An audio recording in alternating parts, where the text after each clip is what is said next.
Bien,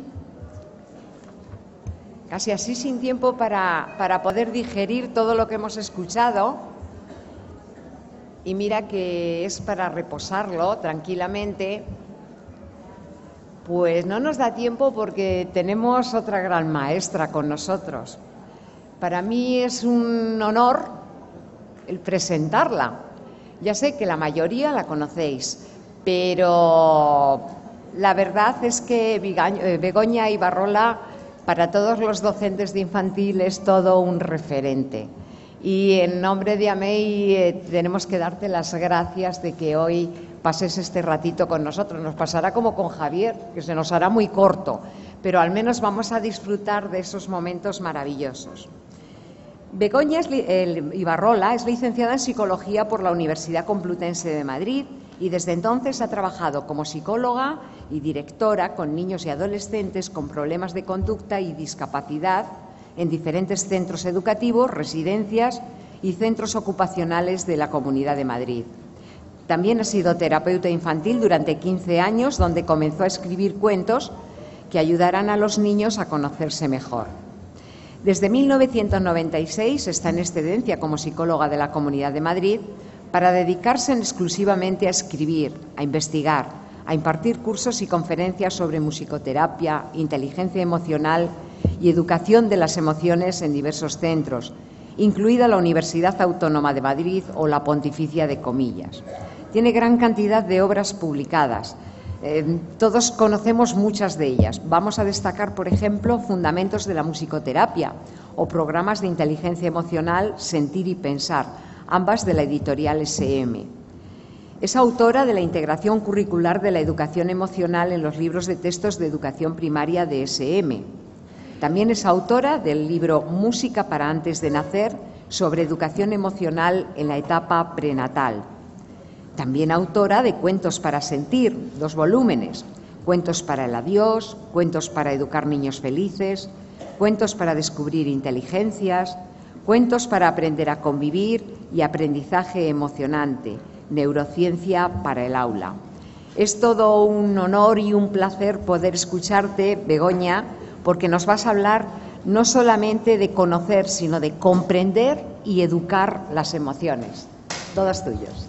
Muchas gracias.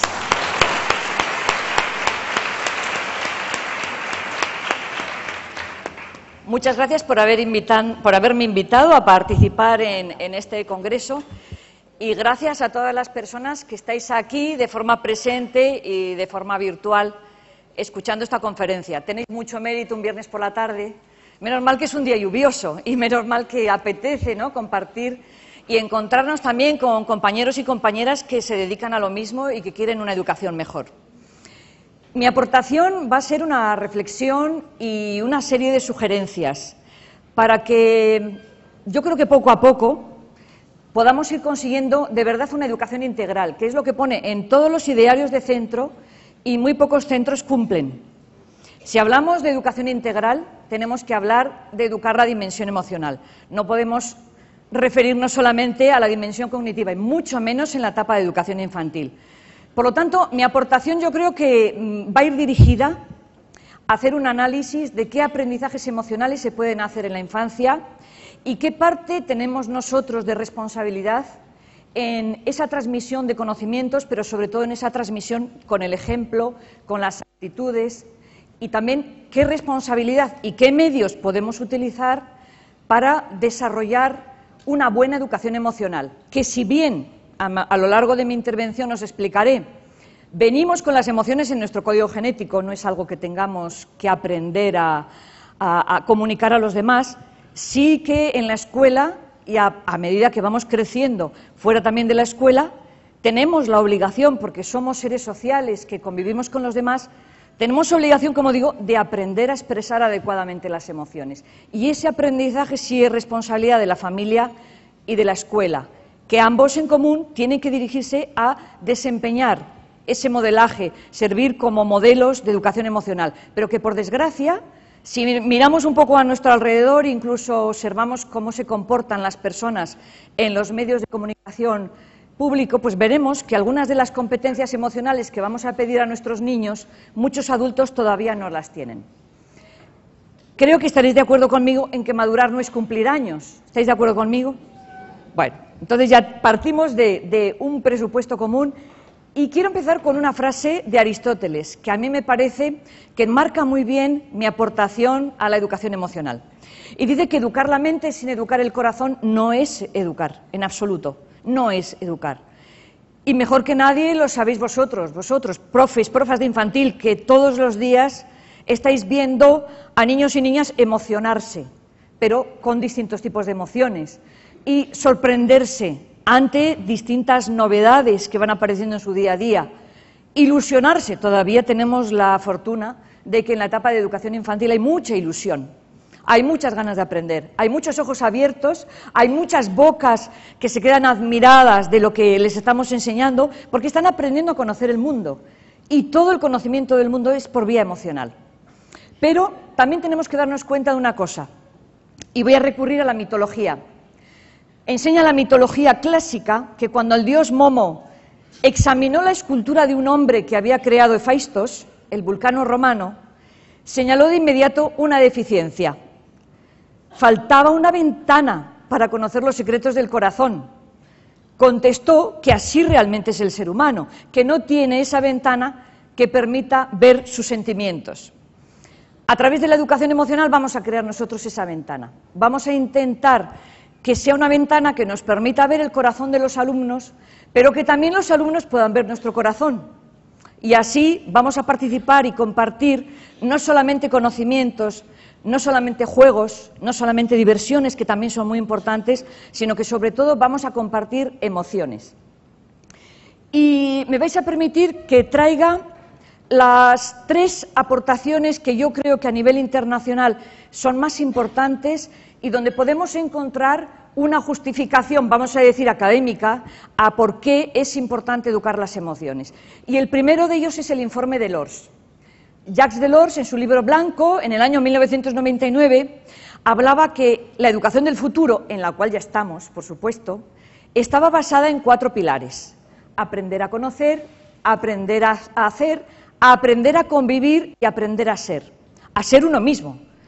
Y evidentemente estos 2 últimos pilares precisamente son la base de toda la educación emocional, que parte de un aprendizaje sobre uno mismo, aprender a ser yo mismo, menuda tarea más importante.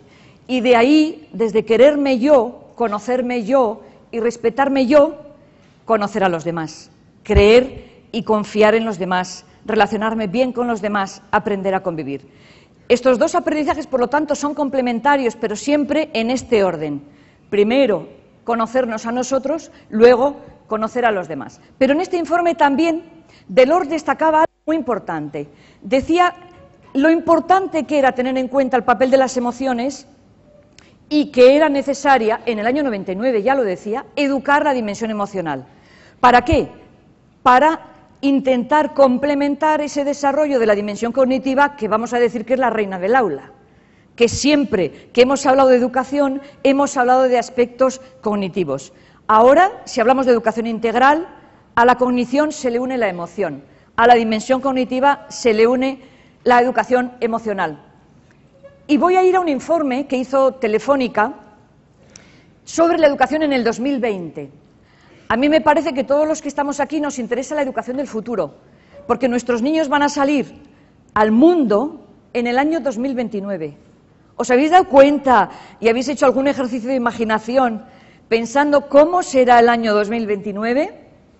Pues bien, esta frase de Hofer me gusta muchísimo, que dice: en épocas de cambio, quienes estén abiertos al aprendizaje se adueñarán del futuro, mientras que aquellos que creen saberlo todo se encontrarán maravillosamente equipados para operar en un mundo que dejó de existir.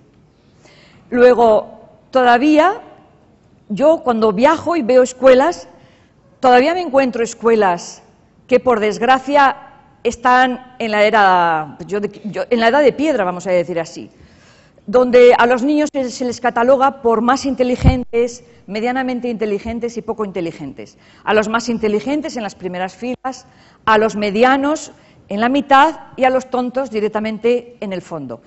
Pero hay escuelas innovadoras que trabajan con inteligencias múltiples, que tienen un enfoque de educación integral donde realmente la dimensión emocional está presente en el día a día del aula. Yo digo, y para justificar la presencia de los dos tipos de escuelas, que si un extraterrestre aterrizara en medio del Amazonas, a lo mejor se encontraba una tribu que sacan fuego frotando piedras y diría, uy, qué atrasados están estos seres humanos. Pero a lo mejor también aterrizaba en un laboratorio en Silicon Valley y diría, uy, qué adelantados están estos seres humanos. Luego tenemos escuelas prehistóricas conviviendo con escuelas innovadoras. Y esta es una realidad que tenemos que asumir y aceptar. Pero los que estamos aquí somos la punta de lanza. Somos personas que queremos cambiar, queremos mejorar, y por eso estáis aquí, lógicamente. Sucede un poco como cuando doy charlas en las escuelas de padres. Me hago una apuesta a mí misma de cuánto tiempo tarda el director o la directora en decirme, qué pena, justo han llegado los que menos lo necesitan. Me hago una apuesta a mí, porque siempre, evidentemente, ¿quién va a ir a una escuela de padres? Los que creen que pueden mejorar, los que creen que tienen dudas y pueden estar abiertos a que alguien les dé alguna sugerencia. Los que se lo saben todo y dicen, yo no necesito cambiar, soy un padre y una madre magníficos, estos no van.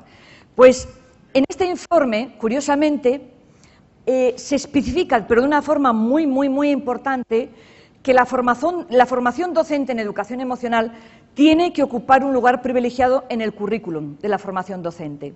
¿Para qué? Para ese 2020, en el cual nuestros alumnos todavía no han salido de la escolaridad, pero se tienen que preparar para insertarse en un mundo con unos altos niveles de incertidumbre.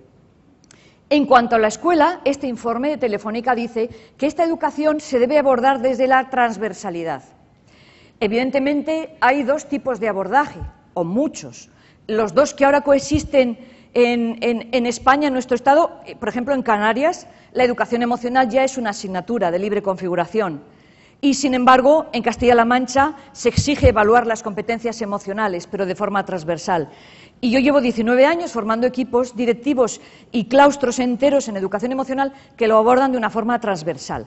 Se puede abordar de distintas maneras, pero hay que abordarla si queremos dar respuesta a esas necesidades que van a tener nuestros alumnos cuando salgan al mundo.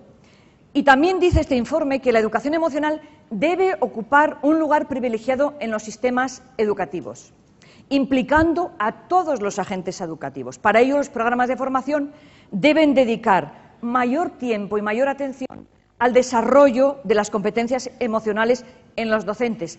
Evidentemente, los programas que tienen más éxito y en los cuales he participado no solamente eran programas para cómo desarrollar la educación emocional en los alumnos, sino que había una parte importante de cómo desarrollar mis propias competencias emocionales, porque ahí tenemos que reconocer que a nosotros adultos nadie nos ha enseñado, ni nadie nos ha ayudado a ser emocionalmente inteligentes. Luego tenemos que aprender también a desarrollar el autocontrol y la regulación para que no suceda lo que sucede en muchas escuelas, que damos consignas como ¡no gritéis! Esto sigue ocurriendo todos los días en algún lugar de nuestra geografía. Y me voy a ceñir al último estudio. Ya no os aburro más con datos si nos sumergimos directamente en lo que serían los contenidos de la educación emocional, lo que los niños y niñas pueden aprender y cómo pueden comprender sobre su mundo emocional. Y esta es una cumbre que se ha realizado del 4 al 6 de noviembre, bien reciente, todavía casi no están las actas del Congreso, donde en Qatar se hablaba que en las escuelas del futuro, y aquí se han ido ya al 2030, o sea, de LORS hasta el informe del 2020, ahora ya estamos en las proyecciones de qué será la educación en el 2030, y dicen que las clases magistrales van a desaparecer y que el profesor ya no va a ser el transmisor de conocimientos, como ya lo sabemos hoy en día, que el conocimiento está en muchísimos lugares, no está solamente en el aula, sino que tendrá como principal misión, y esto es muy importante, guiar al alumno a través de su propio proceso de aprendizaje. No desde un proceso de aprendizaje monócromo, no un proceso de aprendizaje lineal que se imparte a todos los alumnos por igual. Por lo tanto, la teoría de inteligencias múltiples va a dar una respuesta a ese aprendizaje individualizado y a esos caminos que va a acompañar el profesor a que cada alumno y alumna vayan creciendo y para que desarrollen aquellos potenciales que tienen muy fuertes y empiecen a desarrollar a un nivel aquellos que tienen más debilitados. Pero también dice otra cosa, y esto es muy importante y por eso lo traigo. En este informe de la Cumbre de Qatar hablan de que las capacidades que más se valorarán en la escuela del futuro serán habilidades personales e interpersonales, en detrimento del conocimiento académico. Evidentemente, yo estoy, como muchas personas, esperando las actas de ese encuentro, donde se han juntado 650 personas eminentes en educación de todo el mundo. Luego, si les hacemos caso a ellos y pensamos en el futuro, tenemos que apostar por el desarrollo de competencias emocionales y tenemos que incorporar las emociones como un elemento más dentro de esa formación integral de nuestros alumnos y alumnas. Entre otras cosas, porque se ha comprobado, y aquí os voy a dar una pincelada de neurociencia, que para un desarrollo sano y equilibrado de la personalidad es necesario establecer conexiones emocionales desde antes de nacer. Sabemos, y yo por eso mi primer libro fue Música para antes de nacer, que el oído es el único sentido que está completo antes del nacimiento. Por lo tanto, el bebé está escuchando la voz de la madre, el bebé está en contacto con la melodía de su voz. No entiende las palabras, no entiende el significado, pero sí entiende la transmisión emocional que hay en sus palabras. Pero también escucha lo que la madre escucha, sus músicas, sus canciones, y baila con ella, evidentemente. Es muy interesante observar cómo las ecografías en 3 y 4 dimensiones maravillosas que hoy la tecnología nos ofrece, nos permiten, y a mí me han permitido ver, expresiones de bebés en el útero con todo tipo de emociones primarias. Yo he visto ecografías, esta es de un niño sonriente, un bebé sonriente, pero hay bebés en el útero que tienen cara de espanto, que ponen la misma cara que nosotros ante un susto. Pero también bebés, la ecografía más divertida que yo vi era de un bebé mostrando este gesto, asco.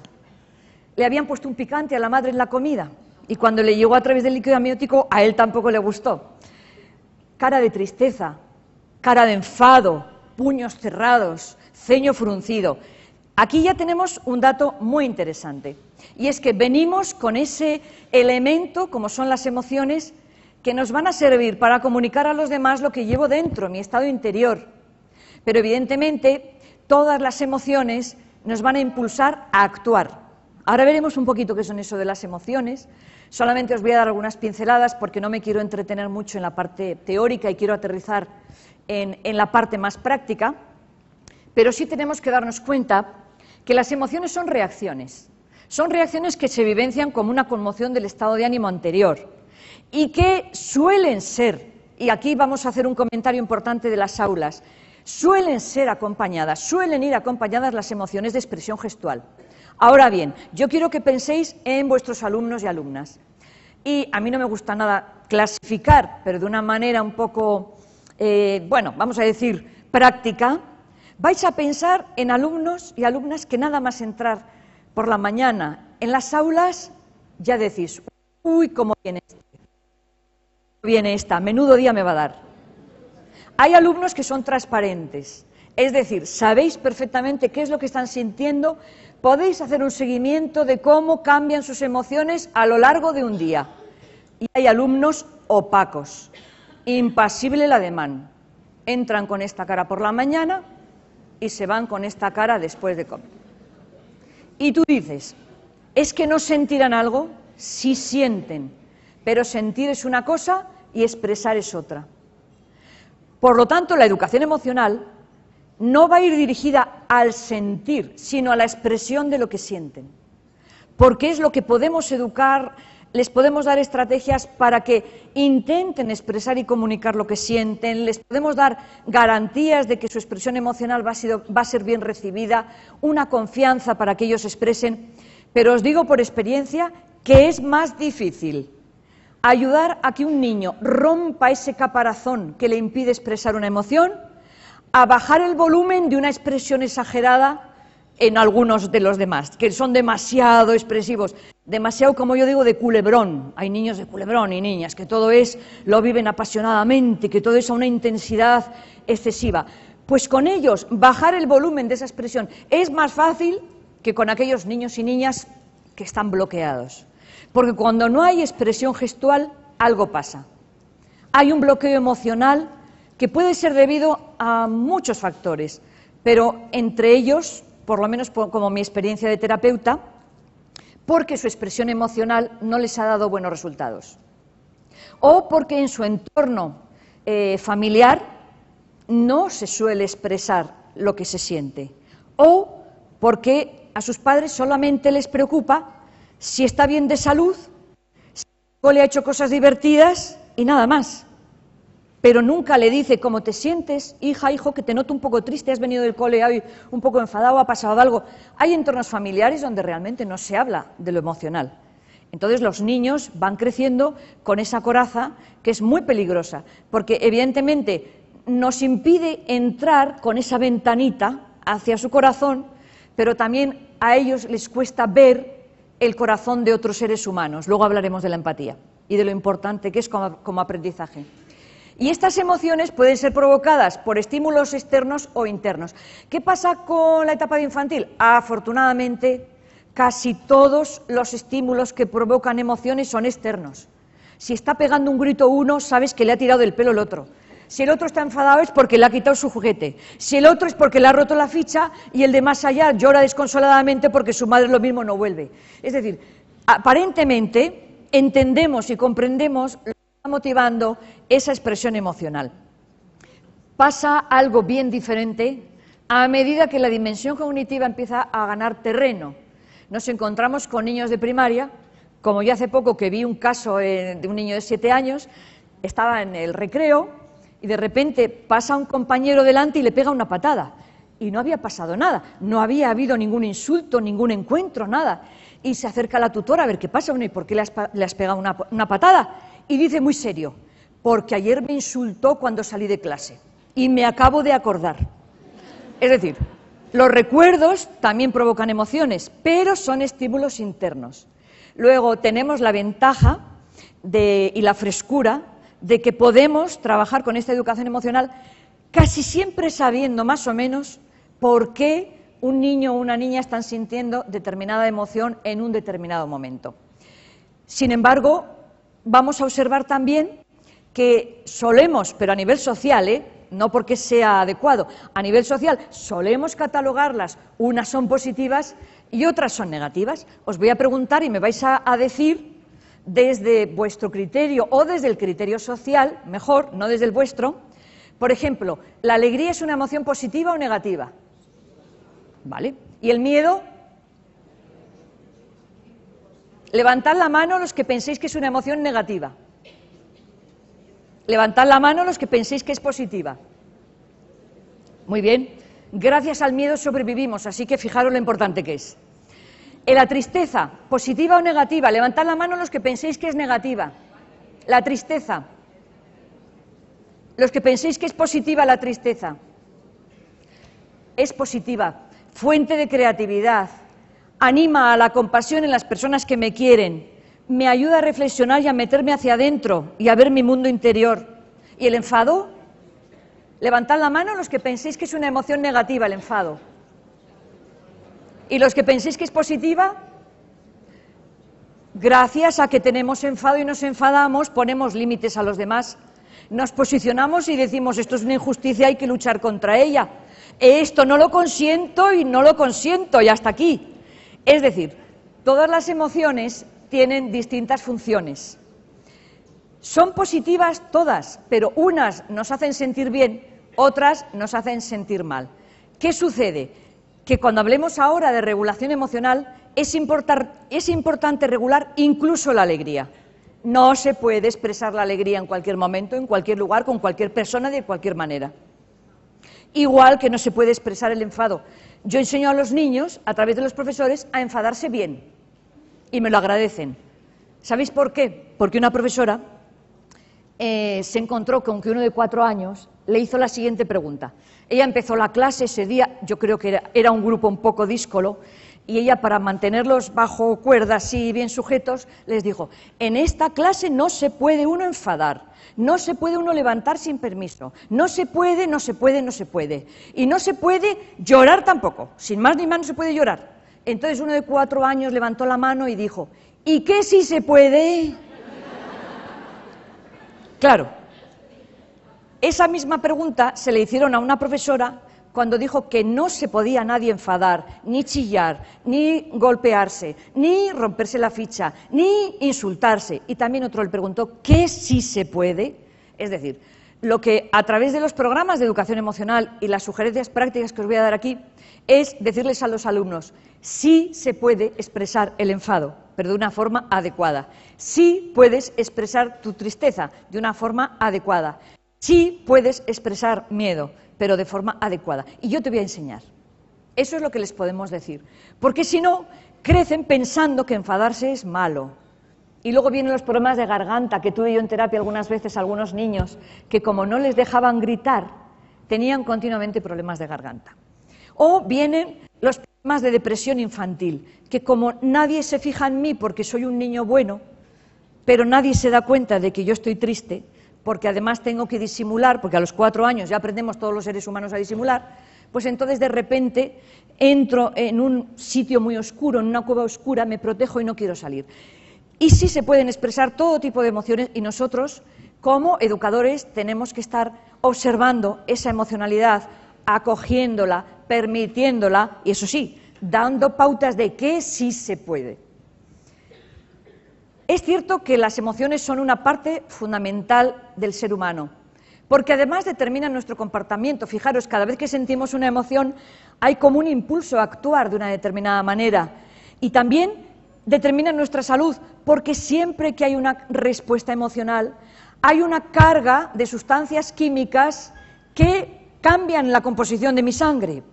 Es decir, si yo estoy contenta, hasta el dedo gordo de mi pie sabe que estoy contenta porque hay muchas endorfinas en mi cuerpo. Si yo estoy muy enfadada, también el dedo gordo de mi pie sabe que estoy enfadada, porque la adrenalina llega a través del torrente sanguíneo a todos los lugares de mi cuerpo. Y ahora mismo toda la medicina psicosomática está basando su realidad en las informaciones que nos dicen que muchas enfermedades empiezan o comienzan con una emoción reprimida. Y uno de los objetivos de hoy, por lo menos míos, es que os vayáis todas y todos sabiendo que reprimir es diferente a controlar y regular. Bien, esas emociones primarias de las que hacía referencia antes, con las cuales venimos en el código genético, son automáticas y cumplen una función adaptativa para ayudarnos a reaccionar.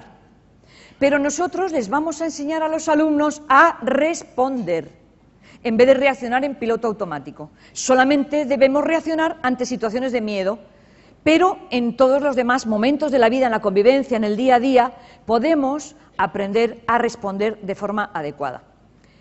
Es cierto que la emoción es diferente al sentimiento. Una pincelada más teórica y me sumerjo. El sentimiento es la parte cognitiva de la emoción. La emoción es el resultado de un proceso automático muy rápido, muy rápido. Fijaros, os voy a poner un ejemplo para que todo el mundo le quede la idea muy clara. Vamos en un avión, estamos volando. Yo no tengo miedo a volar y de repente hay una bajada de presión y pegamos un grito y nos entra miedo en esos segundos. Esa es una emoción en estado puro. Pero ¿qué le pasa a una persona que tiene miedo a volar? Que empieza a decir, ¿quién me habrá dicho a mí que tengo que ir a dar un curso a Canarias? ¿Quién me habrá dicho a mí que tengo, si aquí alrededor tengo muchos trabajos, ¿por qué tengo yo que montarme en un avión? Además, en Iberia pueden andar de huelga encubierta y lo mismo no aprietan bien las tuercas. Y además, si es que últimamente no ha caído ninguno y por la ley de probabilidades le puede tocar al mío. Yo puedo estar dando vueltas al coco con pensamientos rumiantes, que yo llamo rumiando, y me estoy provocando miedo yo sola. Estoy entrando en un sentimiento de miedo que puede perdurar muchísimo más tiempo y que incluso luego tengo un vuelo magnífico donde no siento ninguna emoción de miedo, pero todo el sentimiento de miedo con el correlato fisiológico ya me lo he comido con patatas yo. Esa es la diferencia entre una emoción y un sentimiento. Pero también tenemos una evidencia tanto en nosotros adultos como en los niños. 2 personas no reaccionan igual ante la misma circunstancia. Es más, si tú les dices, por ejemplo, a tu clase, ¡ay, vamos a ir de excursión un día a un sitio magnífico! Habrá también 2 grupos, voy a hacerlo muy práctico. Habrá un grupo que diga, ¿y para qué tenemos que salir tan lejos? ¿Y para qué tenemos que ir a una granja escuela o de acampada con lo bien que se está aquí en casa? ¿Y para qué tenemos que ir a dormir a un sitio desconocido? ¡Qué horror! Habrá algunos que una innovación, un reto, lo vean como algo que no les gusta nada. Otros pegarán un salto de la mesa o en el suelo diciendo, ¡ay, qué bien! Algo nuevo que vamos a hacer. Ahí vemos ya que ante la misma propuesta, el temperamento de unos que les gusta lo seguro, lo de siempre, el ya controlar lo que he hecho siempre de la misma manera y en el mismo lugar, es muy diferente su respuesta a los que les gusta la novedad, el reto, lo nuevo. Entonces, en los seres humanos sucede igual. Lo que para una persona es un desafío totalmente ilusionante, para otra persona le da terror y le queda, incluso le deja bloqueado. El temperamento, que es la parte genética de nuestra personalidad, está condicionando las respuestas emocionales de vuestros alumnos. Por eso también, según como sea su nivel de expresividad emocional, podéis ver su temperamento. Hay niños y niñas que son mucho más abiertos, que todo lo comunican con muchísima facilidad, y hay otros que les cuesta un poquito más comunicar. Pero también hay otro elemento que condiciona el diferente o la diferente forma de responder. Son las experiencias que tenemos a lo largo de la vida. Voy a poner otro ejemplo. Un niño de 5 años va a la playa por primera vez, se mete en el agua, da la vuelta, no se da cuenta de que viene una ola, la ola le da un empujón, le tira, traga agua, sale llorando a toda velocidad y va donde su padre o donde su madre muerto de miedo, porque ha tenido una experiencia muy negativa, porque ha tragado agua y además le ha pillado desprevenido, ¿vale? Depende cómo reaccionen el padre o la madre, va a fijar esa experiencia a nivel cerebral como mar, miedo, mar, peligro.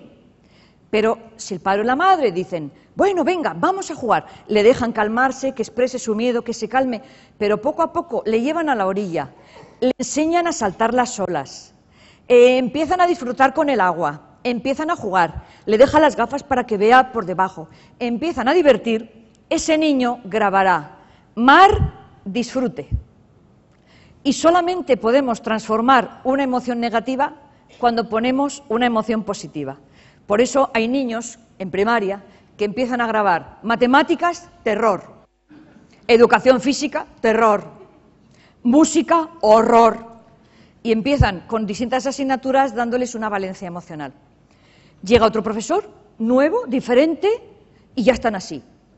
Y el profesor dice, pero si yo soy nuevo, si soy otro, si os voy a hacer que améis las matemáticas. Bueno, pues ya le puedes proporcionar muchas experiencias divertidas con matemáticas y experiencias de éxito para que ese miedo se borre.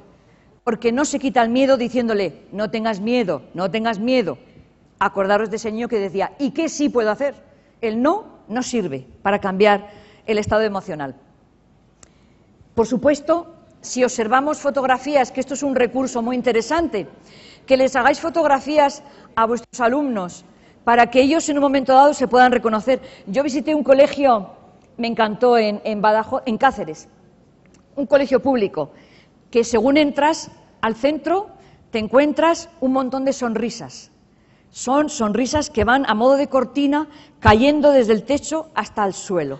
Y por edades, ¿no? Desde las de 3 años, 4 años, 5 años, así todos. Y es una cortina fantástica, pero solamente se ve la boca. Entonces, cada alumno tiene que reconocer dónde está su sonrisa. Por algún detalle, a veces se les dan pequeños trucos, se amplía un poco más la imagen.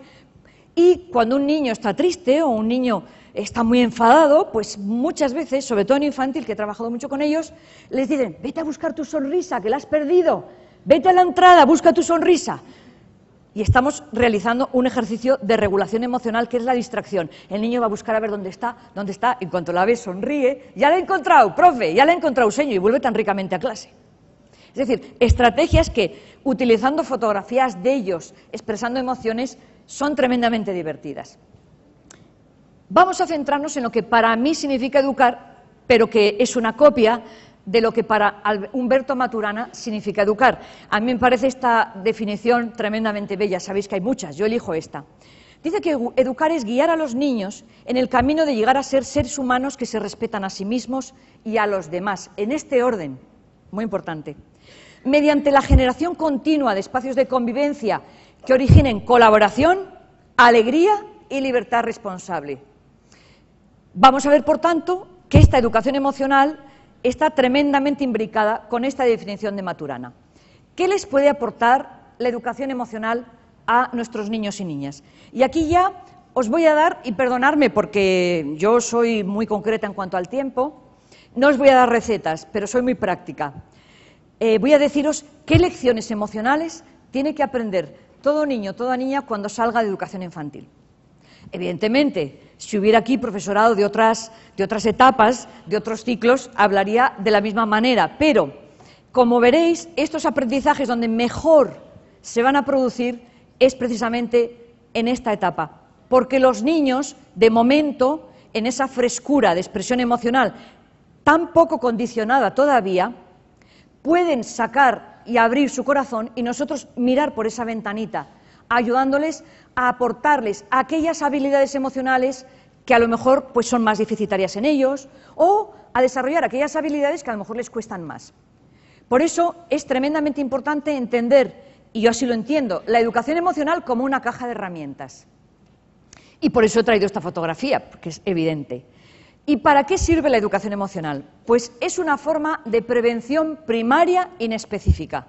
Hay numerosos estudios, no voy a hacer aquí referencia a ellos, donde se observa que los niños que han desarrollado estos programas de educación emocional, que se ha tenido en cuenta el desarrollo de su dimensión emocional, están vacunados contra el bullying, contra el fracaso escolar, contra la depresión, contra el maltrato, contra la baja autoestima, contra problemas de salud, contra el suicidio, contra el consumo de drogas. Y os estoy elaborando y tengo en mente cientos y cientos de investigaciones que afortunadamente, desde que podemos tener acceso al interior del cerebro y saber las modificaciones que se producen cuando incorporamos estas habilidades emocionales en los niños, que hay tremendas modificaciones, sobre todo en su corteza prefrontal, fruto de esa educación, están al alcance de muchísimas personas. Entonces, esta caja de herramientas les permite que cuando tengan retos o dificultades en la vida, las puedan usar.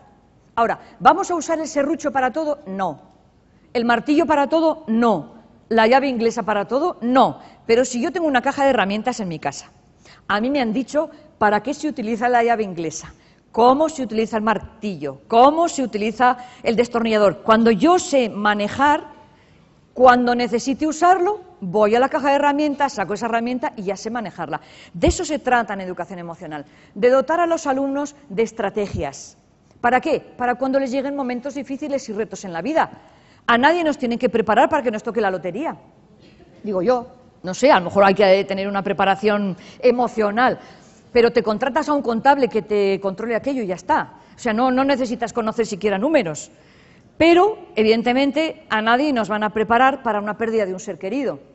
Y si algo le podemos asegurar a cualquier alumno que tengamos hoy en nuestras aulas es que a lo largo de su vida va a perder algún ser querido. A lo largo de su vida algunas personas le van a traicionar. Posiblemente a algunas personas no les va a caer bien, porque no es obligatorio caer bien a todos. Seguramente retos y objetivos que se planteen algunos no los van a conseguir.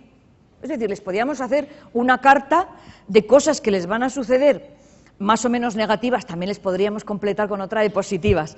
Pero yo le digo a este alumno, a esta alumna mía, mira, muchas cosas bonitas en la vida te van a pasar y algunas cosas no tan bonitas. Pero tú te vas a sentir fuerte, competente, porque vas a tener estas herramientas y cuando las necesites las vas a poder usar. No se improvisan. Estas herramientas no se improvisan. Estos aprendizajes emocionales, y lo digo aquí más que nada para que nos demos cuenta de que no se realizan solamente en el aula, sino fuera del aula, en su casa, en la familia, en todos los entornos, van a ir en la siguiente dirección. Y voy a manejar un poco el orden que, según mi experiencia, es el más adecuado, porque además he hecho hincapié en la presentación de que, como decía Jacques Delors, primero aprender a ser uno mismo y después aprender a convivir. De modo que las lecciones emocionales que van en primer lugar, van dirigidas al propio niño y niña, a aprender a conocer sus emociones, poner nombre y saber expresarlas. Es decir, es muy interesante poner al alcance de todos los niños y niñas lenguajes expresivos de los más diversos para que saquen sus emociones y las expresen. Lo más cercano es el cuerpo, la expresión gestual, la expresión corporal, pero también el lenguaje musical. La música es un lenguaje emocional. tremendamente rico y a través de la música podemos hacer que los niños sintonicen con distintas emociones que el compositor quería transmitirnos. El lenguaje artístico, visual, visoespacial, pictórico, el lenguaje verbal, poner nombre, alfabetización emocional como una de las tareas más importantes, a la vez que está adquiriendo vocabulario sobre su entorno, a la vez que aprende a poner nombre a los objetos, a las personas, también debe aprender a poner nombre a las emociones. Evidentemente, cuando un niño desarrolla esta primera lección de conciencia emocional, cuando pone nombre a sus emociones, ya está capacitado para regular esas emociones. Pero si no sabe lo que le pasa, si no sabe poner nombre y no expresa lo que le pasa, yo no le voy a poder dar la segunda lección emocional. Por eso es tremendamente importante, y hago mucho hincapié en que esos niños y niñas que tenéis que no expresan emociones, tienen que aprender a sacar lo que tienen dentro. Y para eso un requisito fundamental es la confianza. La confianza en los adultos, pero también la confianza en los demás niños, que ningún niño se va a reír porque yo diga que estoy triste, que ningún niño, ninguna niña se va a reír porque yo digo que tengo vergüenza a salir en la obra de teatro. Cuando hay confianza, cuando hay respeto, los niños abren el corazón. Pero si en un aula a mí me dicen, aquí los niños no abren su corazón, pienso que el adulto tampoco lo abre. Y algo más, que al adulto no le resulta fácil ver en el interior del corazón de los niños, porque a lo mejor él tiene su propio corazón herido. ¿Y de cuántos niños sé que han sufrido por tener profesores y profesoras con el corazón herido? Curemos primero nuestras heridas emocionales para poder hablar sin ninguna vergüenza y sin ningún pudor de nuestros momentos de vergüenza también cuando éramos niños, de nuestros momentos de tristeza y de nuestros miedos. Que cuando tú le dices a un niño que tú también tienes miedo, abre unos ojos como platos. ¿Tú también, señor? Sí, yo también. Solamente una persona sana emocionalmente, que no le importa compartir desde su humanidad la apertura de su corazón, permite que en el aula se expresen emociones. Y esta sería como la primera lección emocional, que evidentemente va seguida de una segunda. Es muy divertido que los niños se den cuenta también cómo cada cara no solamente está expresando una emoción, sino la intensidad de una emoción. Sonrisa, risa, carcajada. Me enfado un poco, me enfurruño más o me indigno y exploto. Es decir, que ellos mismos, con los gestos, se den cuenta de algo que no hay que hacérselo obvio, porque no es necesario nada más que cuando lleguen ya un poquito más mayores a primaria, ayudarles a comprender los distintos niveles de intensidad de las emociones. Pero con los pequeños se puede trabajar. ¿Estás un poco contento o muy contento? ¿Estás un poco enfadado o muy enfadado? Uy, veo por tu cara que estás muy, muy enfadado. Que ellos se den cuenta que hay un código no verbal de comunicación que es complementario al verbal y que no, por aprender a hablar, van a dejar de expresar. Por lo tanto, la segunda es aprender a regular sus emociones. Segunda lección de educación emocional que les ayuda no solamente ya a conocer sus emociones, sino a darse cuenta que algunas emociones son muy difíciles de controlar y de regular. Regular las emociones es manejarlas para que no me afecten negativamente. Pero además, investigaciones de la neurociencia nos han dado una aportación tremendamente importante. Y es que dicen que durante los 3 o 4 primeros años existe un periodo sensible para el aprendizaje de la inhibición de los comportamientos violentos. Fijaros lo que estamos hablando, prevención de la violencia en 3 y 4 años. Periodo sensible. No significa que luego no se puedan realizar estos aprendizajes.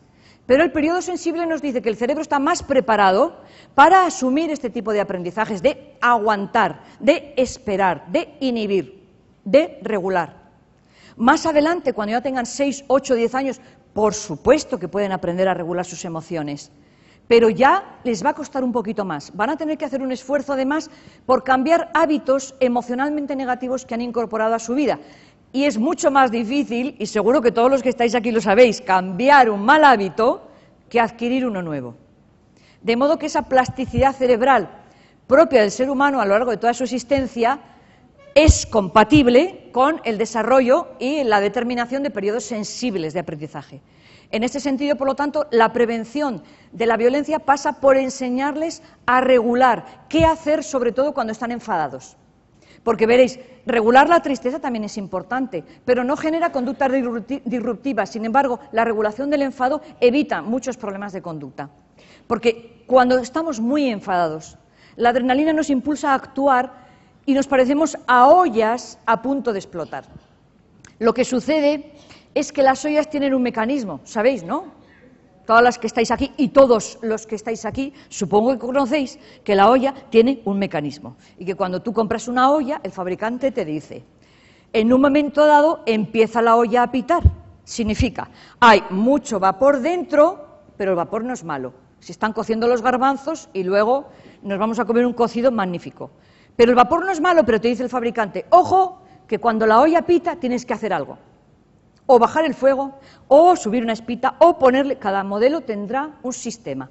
Pero nosotros no tenemos espita y no pitamos. Y entonces a los niños, desde bien pequeños, hay que enseñarles a reconocer los síntomas de que están pitando, de que el vapor va subiendo. Y entonces hay que hacer algo. Y les tenemos que dar estrategias, que es lo que les damos, a modo de herramientas, a modo de juegos, dinámicas, qué hacer cuando tu olla pita, qué hacer cuando estás muy enfadado, pero les enseñamos qué sí hacer, no qué no hacer. Evidentemente, uno de los aprendizajes más importantes para la regulación emocional es enseñarles a entrar en calma. Y aquí unos descubrimientos muy curiosos que se han llevado a cabo por especialistas, sobre todo en el primer año de vida, dicen que aquellos padres y madres que han sabido calmar a sus bebés les han dado una herramienta fabulosa porque a partir del año, año y medio, 2 años, aprenden a calmarse ellos solos. Pero niños y niñas que no saben calmarse solos, da como resultado que es que los adultos no les han ayudado a entrar en calma. Y los niños, cuando son bien pequeños, no son autónomos para calmarse solos. Empezarán a serlo cuando ya sean un poquito más mayores. Por eso, calmarse solos no ayuda solo a lograr el control emocional, sino que además estimula el sistema inmunológico. Esto es tremendamente importante. Hay muchas investigaciones de la neurociencia, de cómo las emociones afectan al cuerpo, al estado en general, pero hay muchas que relacionan emociones y mejora del sistema inmunológico o emociones y bajada y descenso del sistema inmunológico. Por eso, las técnicas de relajación deberían estar incorporadas como unos elementos no solamente de mejora de la educación emocional en esta lección de regulación, sino como mejora de su conducta, de su aprendizaje, porque cuando está la persona en calma, la mente está despierta y abierta, y, por supuesto, de su conducta. El manejo de las propias emociones, la autorregulación, es una de las destrezas claves, además, para el bienestar de todos los niños y niñas, sobre todo porque influye muchísimo en cómo se relacionan con los demás, en el clima de convivencia con los demás. Niños que no se controlan, que están pegando, que están insultando, son rechazados por los demás. Y sabemos las tremendas implicaciones que tiene si cuando están en la etapa de infantil y pasan a primaria ya no han aprendido a hacer relaciones satisfactorias con los demás. Ya empiezan a ser señalados como con este niño no, que este niño pega, no con este niño no, que este niño insulta. Y les empiezan a dejar de lado. Si no cambian sus estrategias, se van a quedar solos. Y un niño en primaria que no tiene un grupo de amigos, ya tenemos un sufrimiento emocional enorme. Tercer elemento, y que tiene mucho que ver con la regulación emocional, la tolerancia a la frustración. Yo vengo observando que esto es un elemento que va a la baja, a la baja, a la baja, a la baja. Y mirad que llevo muchos años y siempre pregunto a los profesores, ¿cómo están vuestros alumnos en esto? A peor, a peor, a peor. Siempre me lo dicen. No vamos a analizar aquí las consecuencias sí las vemos todos los días en el aula. Niños que lo quieren todo ya, ahora, como yo quiero, en el momento que quiero y de la forma que quiero. No saben esperar, no saben demorar la gratificación. Tiene que ser todo a su voluntad. Se convierten en auténticos tiranos. ¿Pero por qué? Por una ausencia de límites y normas claras desde el año y medio, 2 años. Si el primer no lo escuchan en la escuela de educación infantil, os podéis preparar. Os podéis preparar y ya lo sabéis por experiencia. No digo nada que no que no esté comprobando en mi día a día cuando estoy en contacto con profesores de infantil. Evidentemente, cuando un niño se frustra, puede tener una gama amplísima de emociones, desde ansiedad, rabia, angustia, incluso replegarse y depresión. No siempre la persona que no tiene tolerancia a la frustración se manifiesta con enfado hacia afuera, a veces se repliegan hacia adentro. Lo que es importante es enseñarle a reaccionar en esos momentos al niño, para que sepa esperar, para que sepa aguantar, para que sepa calmarse, para que se distraiga y no esté queriendo eso en el momento que lo necesita. El proceso de aprendizaje del dominio de sí mismo se vincula muy estrechamente también con lo que un niño se percibe a sí mismo. Cuando el niño se da cuenta de que puede esperar, que puede demorar la gratificación y de que puede hacer frente a una frustración, su imagen se pone como más fuerte, su autoestima crece, se siente mucho más competente y mucho más capaz. Los adultos no podemos suprimir todas las fuentes de frustraciones en los niños, es imposible.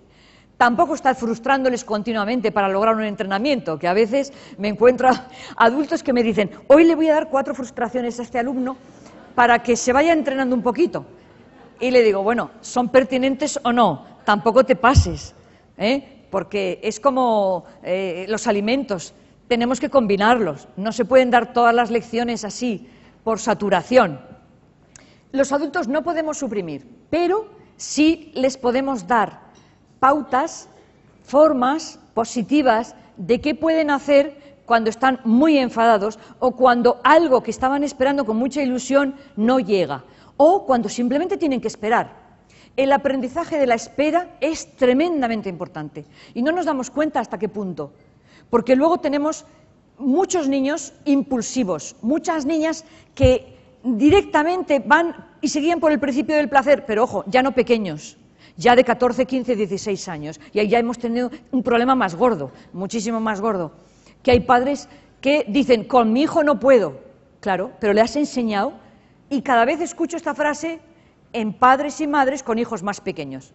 Hasta hace poco, un padre me dijo, con mi niño no puedo, 3 años. Digo, bueno, vas bien. Cuarto aprendizaje muy importante, aprender a ser autónomo.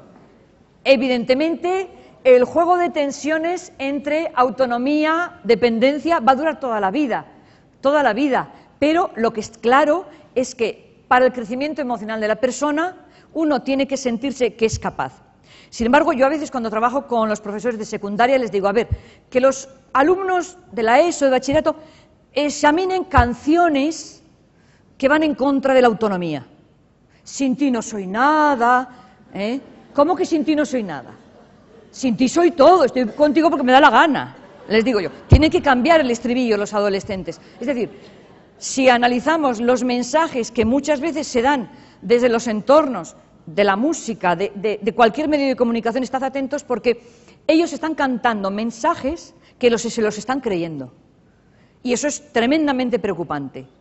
Y una de las tareas que es muy divertida es que ellos intenten cambiar la letra por letras que potencien la autonomía emocional, como esta, ¿no? Sin ti soy todo y estoy contigo porque me da la gana, pero no porque no te necesite. Eso de la media naranja se olvidó. Somos naranjas enteras o limones enteros, como podemos elegir, o también pomelos, lo que queramos.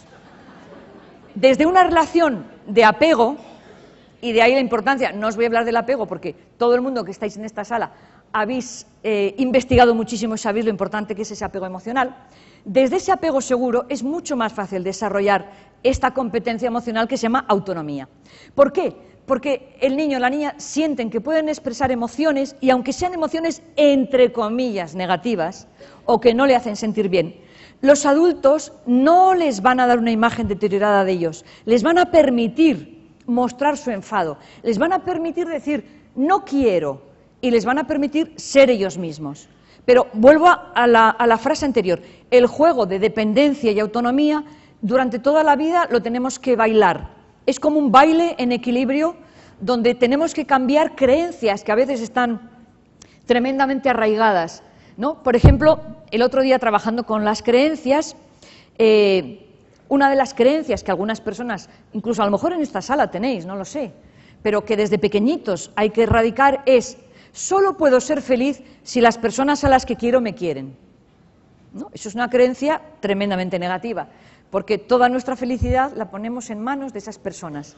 ¿Cómo transformar esta creencia? Soy más feliz si las personas a las que quiero me quieren. Pero mi felicidad no depende de ti, depende de mí. Si fuéramos capaces de desarrollar este aprendizaje emocional desde bien temprana edad, y vuelvo a repetir, desde un apego seguro, porque si no, esa dependencia va a estar siempre. De hecho, estudios sobre mujeres maltratadas hablan de un apego muy poco vinculado, un apego muy inseguro, donde necesitan a alguien para sentirse seguras. De modo que estamos haciendo prevención, como decía antes, primaria inespecífica, en este caso de maltrato. Aprender a quererse. Es decir, si yo no me quiero, ¿quién me va a querer? No, yo me tengo que querer como soy, con mis características físicas, psicológicas, con mis inteligencias más desarrolladas, con las menos desarrolladas.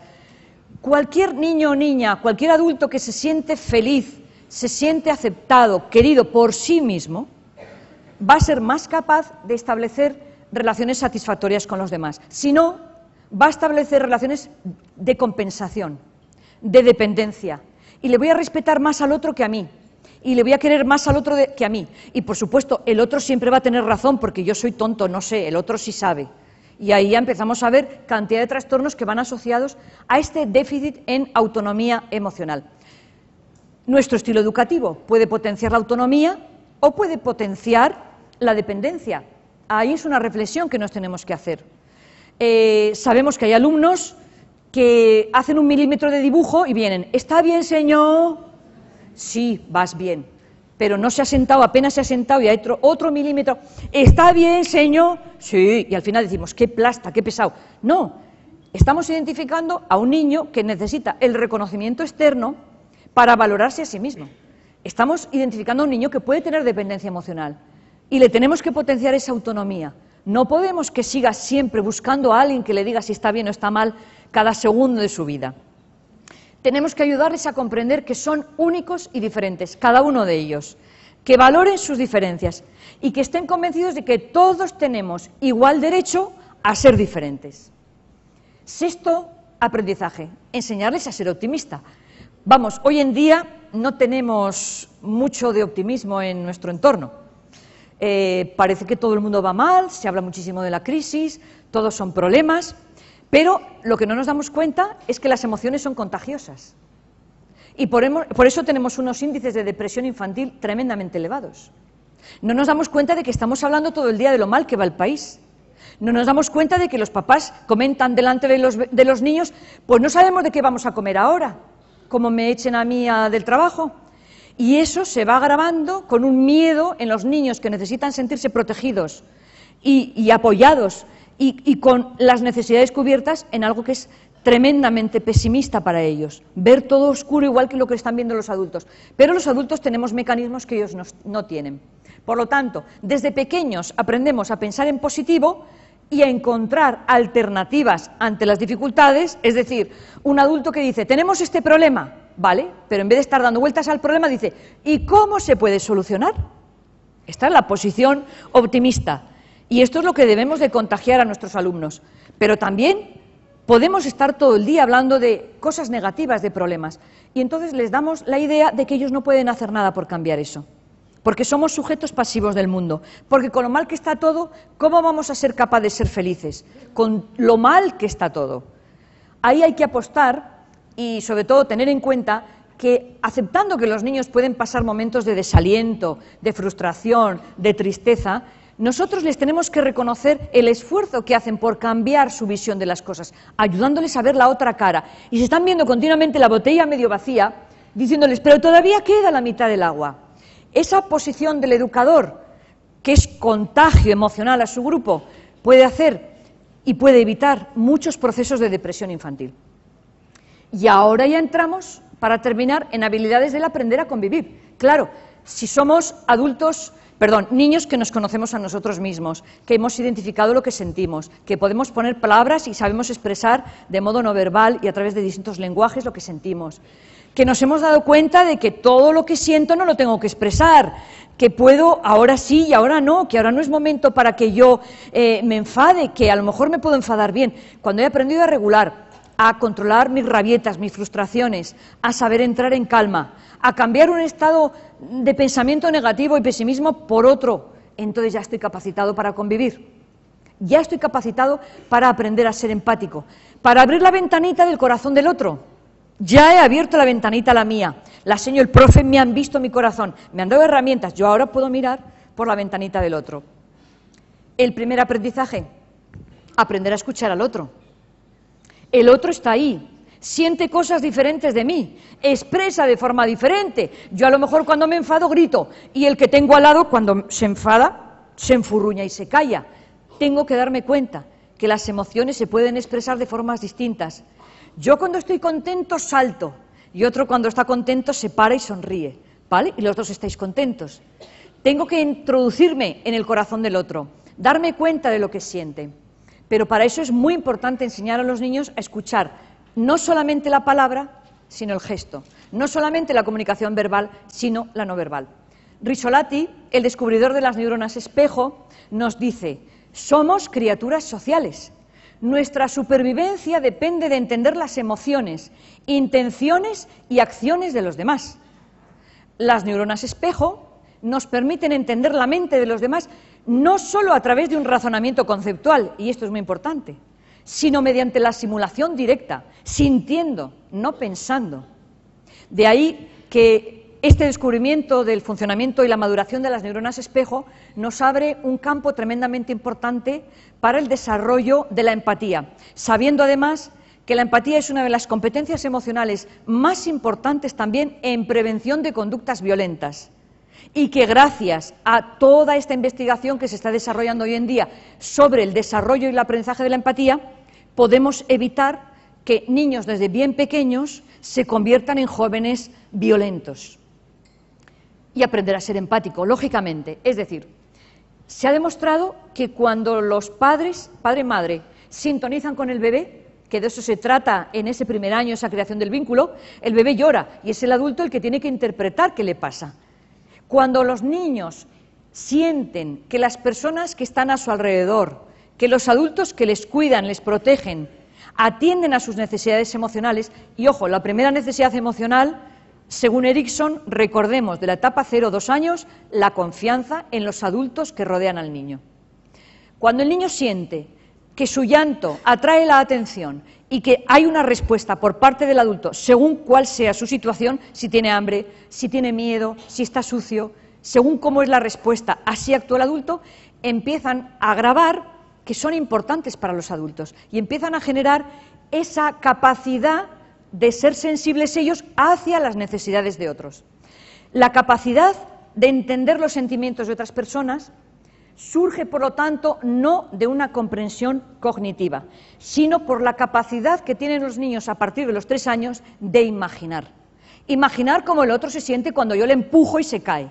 Imaginar cómo el otro se siente cuando le doy una parte de su bocadillo porque se le ha olvidado.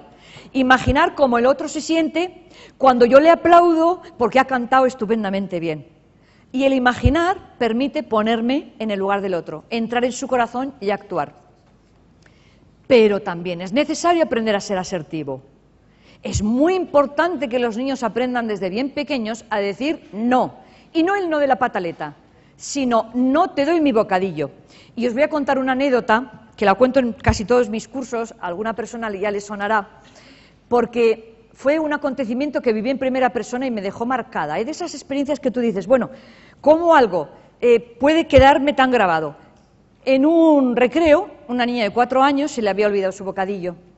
Hizo un chequeo por toda la clase, se fue donde un niño, que era como el más gordito de la clase, y le dice así con cara como de lástima, porque a los 4 años ya sabemos dar lástima y hacer chantaje emocional. Le dice con cara de lástima, se me ha olvidado mi bocadillo, ¿me lo das? Y el niño gordito le da el bocadillo, entero, le da el bocadillo.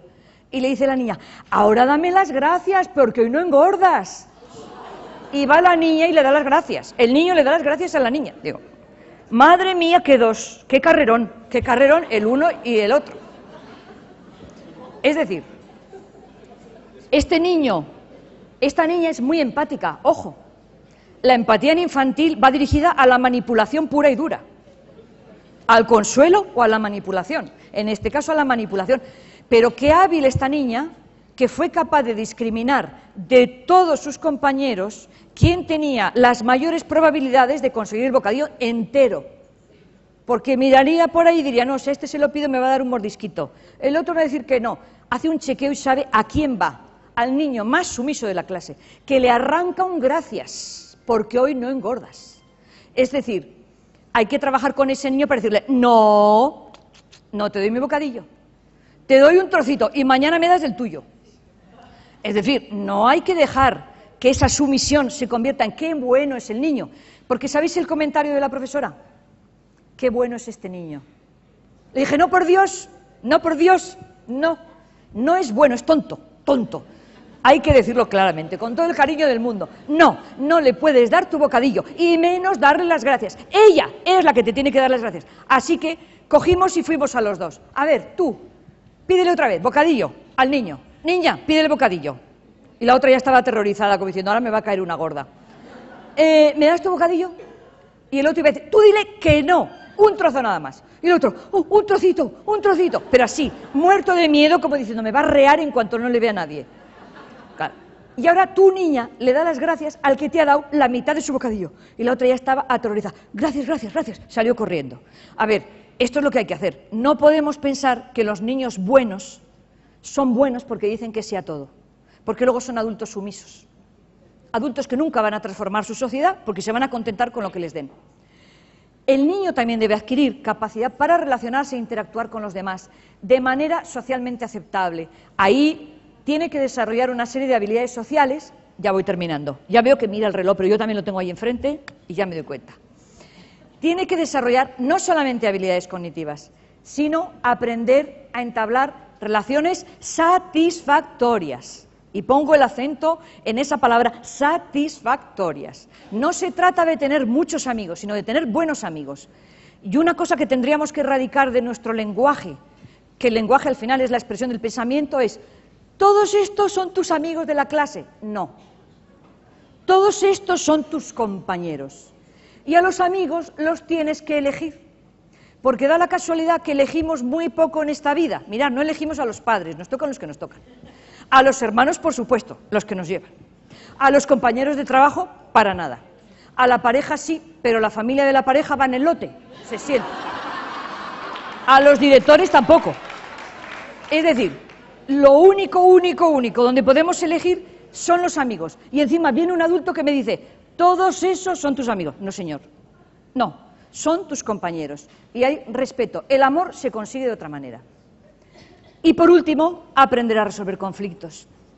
El conflicto es un ingrediente de la vida diaria. No vamos a pensar que, porque algunos los generamos nosotros, otros nos los generan los demás, pero no podemos huir del conflicto, sino verlo como una oportunidad maravillosa de aprender a encontrar distintas soluciones.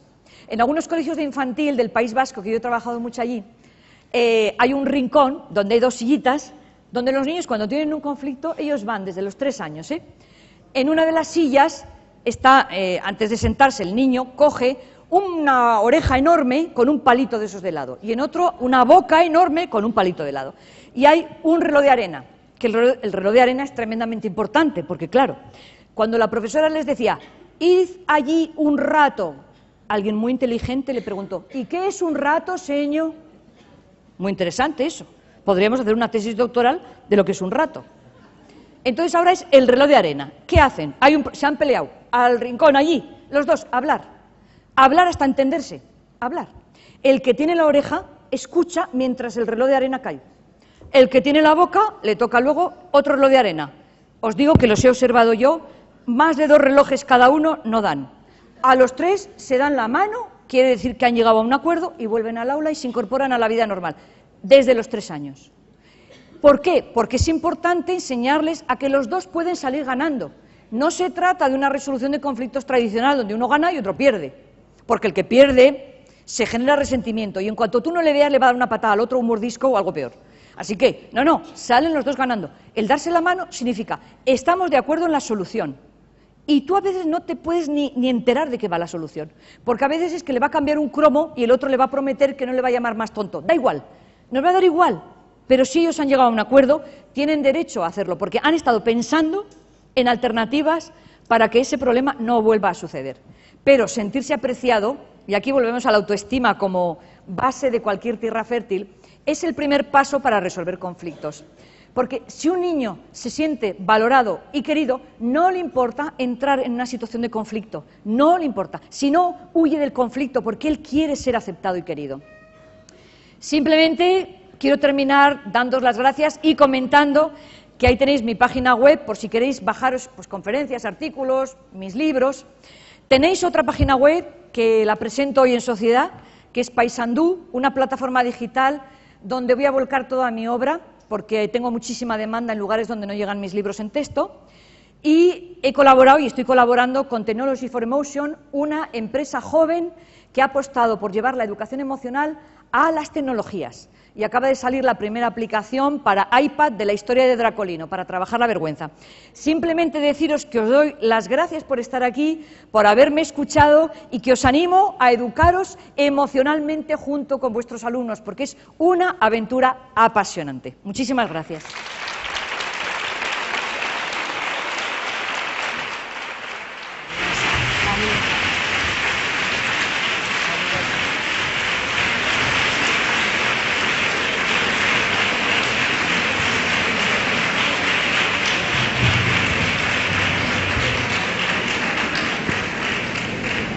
¿A alguien le ha parecido largo el tiempo que ha estado hablando? ¿A que no? A mí se me ha pasado que cuando he mirado al reloj de verdad pensé que aún no nos quedaba media hora. Muchísimas gracias. Como siempre, escucharte es escuchar una gran maestra. Nos has dado unas lecciones... Sí, gracias. Nos has dado unas lecciones magistrales... Y ahora nos has puesto la tarea de llevarlas a la práctica. Ahí nuestro compromiso en acordarnos de ella cada instante que pasemos en el aula. Muchas gracias. Nuestro cariño, nuestro agradecimiento con este pequeño diploma para que siempre que lo veas recuerdes a 500 docentes que estuvimos anonadados y encantados de escucharte. Gracias a todos.